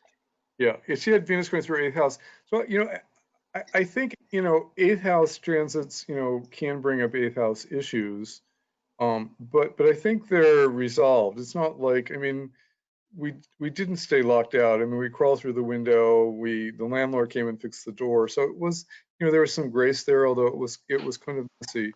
To me, it's more like she has this complicated 10th house with Saturn and the moon here, and the moon was going through her 10th house, bringing up all these 5 emergencies. She got 5 calls at once, right when this happened. So it's like, it was really kind of funny. So we just gave up on Venus on a Friday, lots of date night. So I thought that was kind of funny. They talked about a little bit, 8th house can be about repaying debt somehow. We have to kind of be aware of what planets are in the 8th house and how we have to repay debt. I think somehow all this free Jyotish work that I do, writing columns now for 3 years and helping people is kind of a way of repaying some karmic debt in my 8th house. And that came up also in my Varga charts, and I thought it was just totally fascinating. But it just started happening naturally that I started doing that. Now the 8th house can inflict punishment, but I mentioned this, certain rising signs have more of a problem because there's benefic planets connected to certain 8th houses, like we talked about Libra, the 8th house is owned by Taurus. So again, it's not as punishing. Or Aquarius, Mercury owns the 8th house. It's not as punishing. But or we said even the moon for Sagittarius, it's not going to be as punishing. But certain rising signs just have more of a problem. Scorpio has a problem because Mercury is a bad malefic and it causes severe punishment. I can tell you about Mercury in the 8th house. Aquarius can have a malefic influence, although not as strong, as Harsha pointed out. Gemini, Saturn owns the 8th house. You know, Saturn is Saturn. It brings more severe punishment. Aries, Ketu, and Mars can bring severe punishment, although it doesn't harm its own sign as much, again. So some of these are qualified.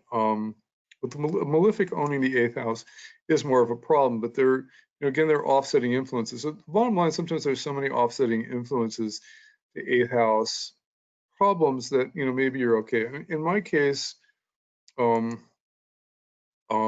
8th house is got a stationary Jupiter in it. And so, it's not like I haven't had problems with Ketu in the 8th house, with intestinal issues. And, I have had a lot of 8th house things come up. But Jupiter does kind of protect me just because it's there. So a Jupiter, a benefic aspect or a benefic conjunction to the 8th house or the 8th house Lord, it's going to lighten the 8th house Lord. Now, you really get problems if you get a lot of malefics in the 8th house and there's no benefic offset. So that's, I should have brought up a chart like that. I'm probably, let's see if we can bring up maybe John Dillinger. Oh, I think he actually had a good 8th house. John, let's see if a key comes up. Oh, no, it doesn't come up. I thought he's here in my database.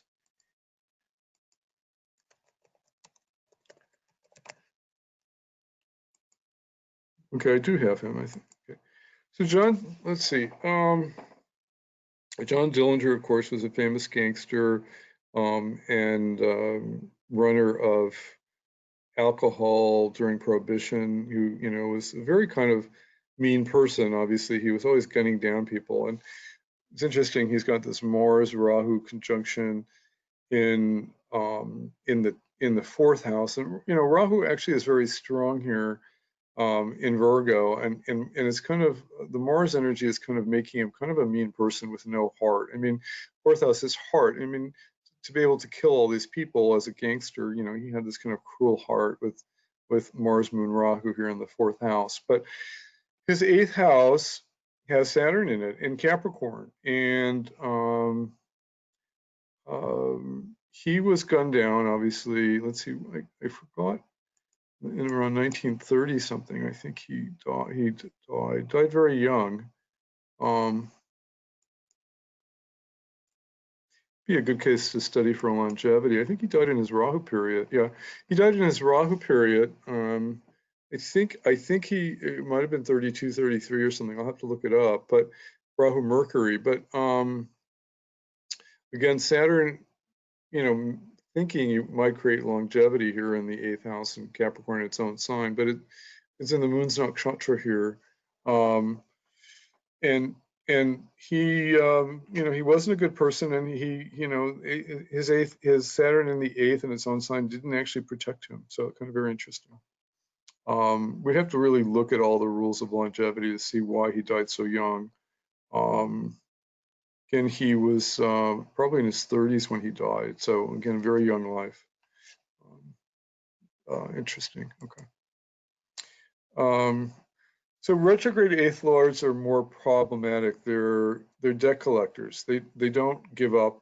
Punishment is heavy. So you have to remember, you don't want your 8th house lord being retrograde. 8th and the 5th may cause suffering from children. 8th and the 6th may cause illness from co-workers. Again, 6th house we'll learn is, we really don't have enemies. Our enemies sometimes are our sniping co-workers at work. How does a combust 8th lord do? I mean, will it increase the 8th lord bad stuff or not good stuff, or will it? Yeah.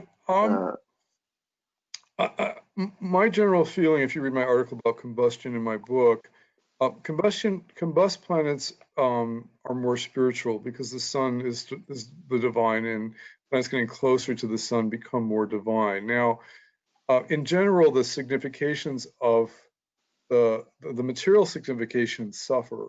So combust 8th house planets, again, there are going to be exceptions based on dignity and placements and things like that, are going to be more problematic for the material. But they may move you more to the divine. That's what the 8th house combust planets do. So I think they're more problematic. Yeah, retrograde combust planets are usually a problem. And if you take my transit class, they say that combustion is really a problem when it's 3 to 5 degrees. I mean, sometimes you get combust planets that are 14 degrees or 11 degrees or something like that, and they're technically combust, but the reality is that they're not as much a problem when they're really combust, 1, 2, 3, 4, 5 degrees, then they're really causing a problem. And so the 8th house lord being combust would cause a problem. Good question. Okay. Now the 8th house lord will cause us to make mistakes. It can cause bad judgment. And so wherever the 8th lord is placed, it may cause errors and mistakes in that area. Now, I have Lord of the 8th and the 4th. We'll look at your charts again. I have Lord of the 8th and the 4th. Again, Mercury, Lord of the 8th and the 4th house. And I had a lot of bad judgment about houses. I bought this big expensive house in Sedona at a time, I'd made all this money in real estate, and the real estate market crashed, and I lost my house during the mortgage crisis. But if I had good judgment, I would have said, well, it was really stupid to buy a really expensive house. But the 8th lord kind of created a lot of punishment and mistakes around that area. So you have to kind of watch what house the 8th lord goes into, because it may create mistakes. I've made mistakes maybe not honoring my mother. My mother was a saint. I loved her, and I was actually a very good son in many respects, but I think later in age, I may have been a little too cruel, and I think that was a mistake, because you always have to honor your parents. And you're in your 30s, you don't sometimes do the right thing. Again, 8th lord in the 1st or 1st lord in the 8th, we talked about that a little bit. Erratic decision-making and defective thinking, may take too many risks with the Karaka value, may have problems risking with finance. Venus may make bad risk with love. Mercury may gamble. So 8th Venus, connections to Venus between the 1st and the 8th may cause some loss of dignity through sexual addiction and block some purity. So the planet will always, the Karaka value will tell you something about the defective thinking and the problem value and the bad judgment, and then you just have to kind of put that all together. And then finally, the 8th house can lead to kind of blaming. And I have the 8th lord and the 4th, and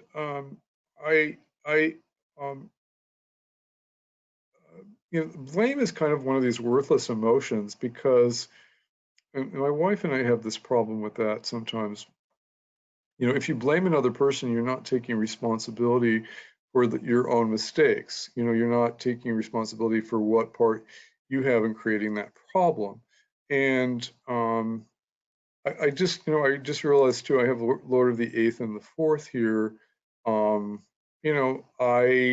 Later in life, I may have blamed my mother too much, helping me be a latch, because I was more of a latchkey kid, and I was very angry about that. But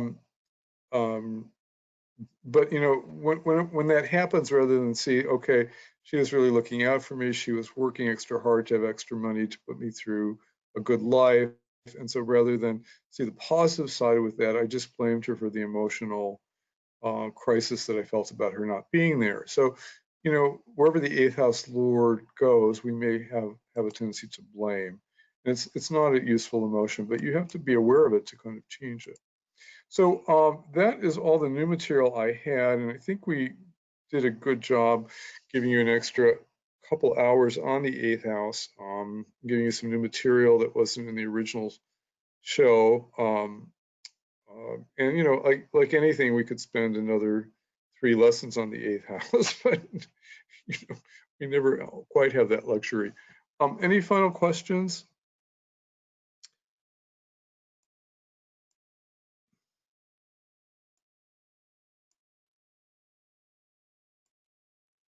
I think I'm good. I think some of my other, in general, question was like, you did mention like, wherever the 8th Lord goes, it takes its cruelty or bad judgment to that particular house. Now, in simple words, like, if that 8th Lord is exalted, debilitated, retrograde, combustion, or like, if it's like happy or not happy, will it increase the problem? Or like, in the other counter argument is like, if it's debilitated, it doesn't have the energy to do harm. Is that true or no? Right. That's the whole point. This is something that we have to remember about all the rules of judgment. Planets that have dignity get through their problems. Planets that don't have low dignity don't have the awareness to get through their problems. So an exalted planet may still cause a problem, but you may be able to get through it because it has dignity, and you'll have the awareness to see what the problem is and to solve it. Debilitated planet just won't have the awareness. It may take it 3 times as long to figure out what it's doing wrong. Okay, so it's still active. It's not like, it's totally inactive. It's still active. We'll see that with the 6th house too. It's just like the 6th Lord, is going to cause addiction problems and bad habits, but when it's strong and it has dignity, it gives us the awareness to like go on a diet, to take care of our health. When the 6th Lord is weak and it's debilitated, we don't have the willpower to be disciplined.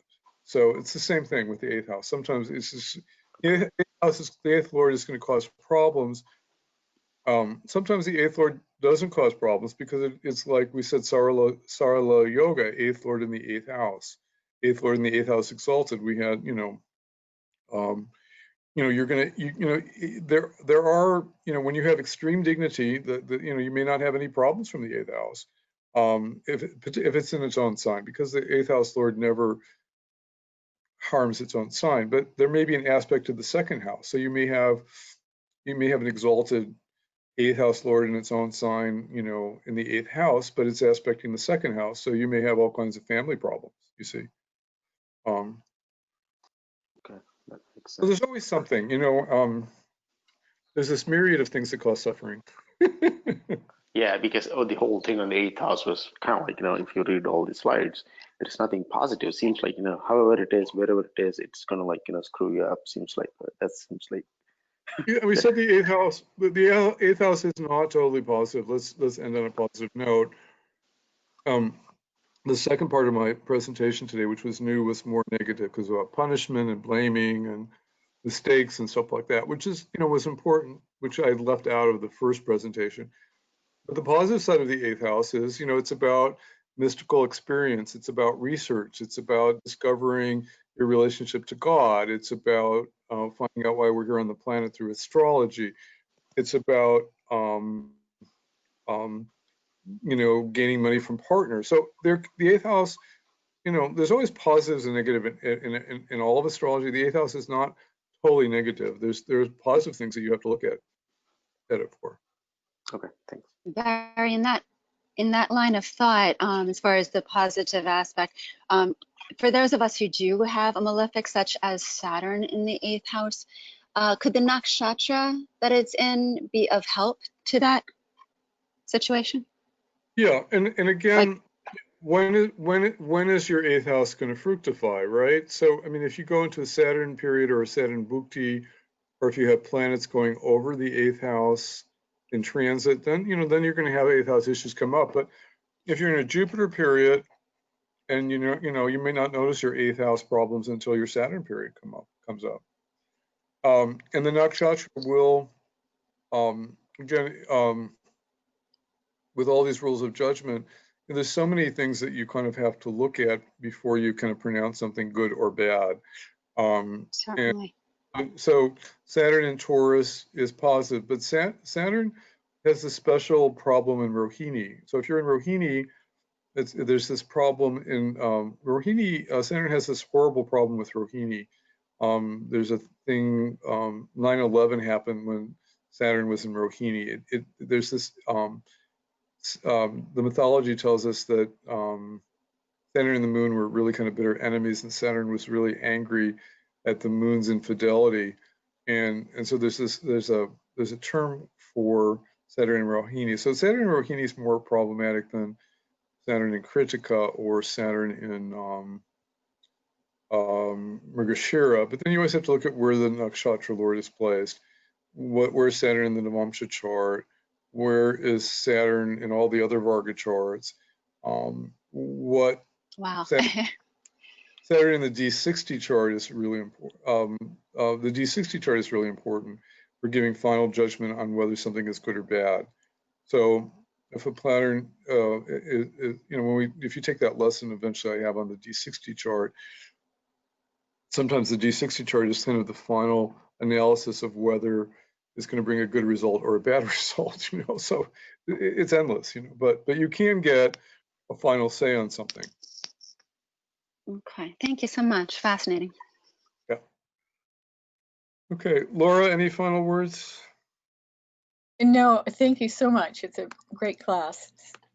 Thank you. Yeah, I know I love the moksha houses. Obviously, I'm interested in moksha, but that's why I put them first, because they're so fascinating. They're just like, because they're the water signs. The natural 4th, 8th, and 12th signs of the zodiac are water signs. So they're very emotional, and they bring emotional trials. And emotion is so important to be transformed to kind of lead a better life. So they're so powerful. So next week we'll do my favorite house, the 12th house. I've done a lot of extra work on the 12th house. There are 2 or 3 articles in my book that you need to read. I sent you my book. And the 12th house is all about blind spots, because things in the 12th house we're totally in the subconscious, and we don't even see them. We might not even see them most of our life until we totally wake up from some crisis. So the 12th house is very, very interesting. To me, it's the most exciting house to talk about. I gave a talk on it. You remember that, Elizabeth, at Bava a couple years ago, or in a Sedona a couple years ago. I have a 2-hour version of the tape, which is in good shape, that I'll send you. I will do some new material because, again, I'm doing a second edition of this class this year. So I have some new research on the 12th house that I will bring in next week, because I'm a Jyotish junkie, and I'm always wanting to give more. So definitely listen to the tape that I'll send you on Monday, and then read the articles in my book, and then we'll get some new material also next week.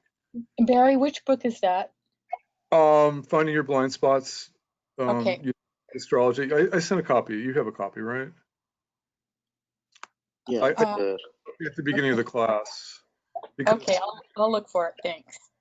Yeah, Barry, I think if you want the hard copy, you can get it on Amazon too. Sometimes people like hard copies. I sent you the PDF, but I have 72 pages on the houses in that book, and each one of them is kind of an introduction to our work on the houses. And so rather than send you a new article every week, I just sent you the whole book so you can just kind of read it as we get to that house. Okay. Yeah. So, one last thing. You did yeah. mention. You did mention Go ahead, Elizabeth, Harsha. somebody in the beginning of the class. Was that who was like, going to like? I didn't understand your question, Harsha. No, you did mention like, there was a person who could go to like past lives on the operating table. Elizabeth, somebody. Who was that? Oh, Elizabeth Kubler-Ross. Yeah, she. How do you spell her last name? I could Google it. Kubler, Kubler -Ross, Kubler. She has written a number. Her most famous book is called On Death and Dying. QBLER. Okay. She interviewed like 200 people who died on the operating table, and then they shared their experiences of what happened when they went to the other side, and then they came back and they were revived on the operating table. And they all had similar experiences of going through this tunnel of light and being shown all their past lives in a flash. And all the, it's beautiful, beautiful stuff. So there's stuff on her on YouTube also. So Okay. if you want to study the death, which is, the ultimate eighth house experience, she's the expert. Okay, thanks. Thanks for the class. That's the last question I had. I just wanted to make sure I get Okay. that. Hey guys, 5 o'clock. I did a 2-hour bonus for you. I'm obsessed. You guys hopefully enjoyed 4 hours on the 8th house, and we'll see you next week for the 12th house. Have a great week. Thanks, Barry. Bye.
Your call has been forwarded to an